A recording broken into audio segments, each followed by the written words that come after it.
Okay, here we have a graph here on the top of gold. This is 3 years of gold, and we see that gold came down from 1,850 down to 1,300 per ounce, which is a 30% drop in price. But silver, this happens to be a 10-year graph of silver, SLV. The silver fell from about $48 an ounce down to about um, 21.50, something like that an ounce. And what's very interesting about the gold seems to be at a where it had some support here in the past, um, and this congestion point, it seems to be having support there at 1300. The silver is at a previous peak that was broken here, and that seems to be the support, the resistance that turned to support here when it broke that back here. The silver, since it's fallen 50%, to me seems like a much safer buy in 2013 to buy the silver than the gold, because when the silver um, makes a move, it's going to make a bigger percentage move because it's fallen a bigger percentage than the gold.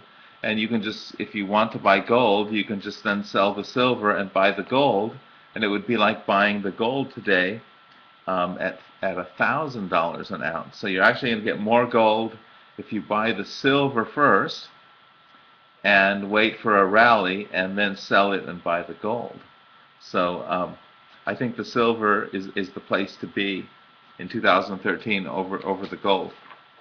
Another thing is that if you look at the mutual fund FSAGX, it seems to be at a previous support point here that it's had in the past. This is a 10-year graph here.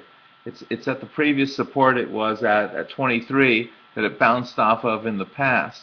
And this 2008 dip is a very extreme fall because we had the subprime loan crisis there. That just got overextended and it just snapped right back.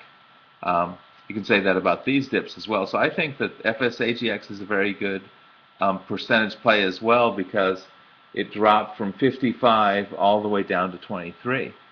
Another one here is SLV, SLW, Silver Wheaton. They, although they were down here they had a really big drop here at one point down to like $2. I think that they've also fallen a bigger percentage. They've fallen in half from 47 down to 22. So they're also a bigger percentage play. You might not like that drop down to 2, so you might just want to buy straight silver or FSAGX. That's the Fidelity Mutual Fund on gold, or GDX.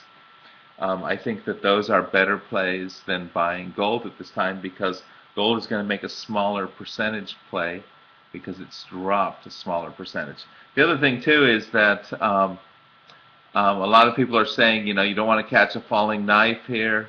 If you look at the graph of silver and gold here, the monthly hasn't yet shown a crossover. The weekly, same thing. It hasn't yet given on the weekly MACD, it hasn't yet given a buy signal. But we do see that the gold is at about the same price it was 6-7 weeks ago, and same thing with the silver. This is a monthly graph, so you only see the monthly here, but it's actually at the same price it was about 6-7 weeks ago. So I think the silver will hold 20, and if it goes below 20, I think there'll be heavy buying. And I think that the gold might hold 1300. If not, it'll definitely hold 1200 here. If the U.S. dollar rallies a little in the summer, sometimes in the summer in June and July, you get a summer rally and you get a strong dollar, which tends to peak around the beginning of August, like August 2nd. That might push that gold down all the way down to 1200. I don't really think it's going to get down to 1,000. I think it's going to hold the 1,300. But if there's a dollar rally and a strong summer stock rally, the U.S. dollar would get pushed up. That might push the gold down just a little more. but it's really already seeing strong buying at 1300. It's bounced off of that now for 2 months, like 7 weeks. It's been bouncing off of 1310 there, 1300, 1310. So I think it's going to hold 1310, and time will tell. I hope you liked the video. Have a nice day. Bye bye.